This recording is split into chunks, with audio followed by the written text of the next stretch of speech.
ആധാരം എന്താണെന്നറിയാം. എന്നാൽ എത്ര തരത്തിലുള്ള ആധാരങ്ങളുണ്ട്, അവ എന്തിനൊക്കെ വേണ്ടിയാണ് ഉപയോഗിക്കുന്നതെന്ന് നമുക്ക് നോക്കിയാലോ. സെയിൽ ഡീഡ് അഥവാ തീരാധാരം അല്ലെങ്കിൽ വിലയാധാരം. ഒരു വ്യക്തി മറ്റൊരു വ്യക്തിയിൽ നിന്നും പ്രതിഫലം കൊടുത്തുകൊണ്ട് നടത്തുന്ന ആധാരമാണ് തീരാധാരം അഥവാ വിലയാധാരം. സെറ്റിൽമെന്റ് ഡീഡ് അഥവാ ധനനിശ്ചയം.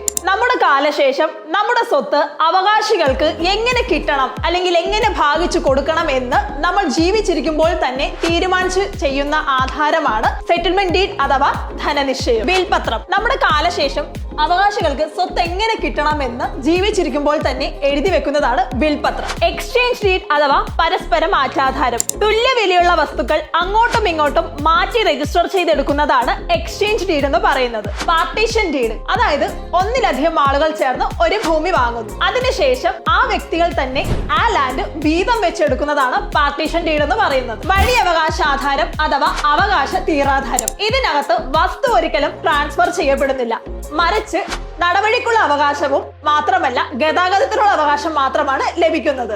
റിലീസ് ഡീഡ് അഥവാ ഒഴിക്കുറി ആധാരം.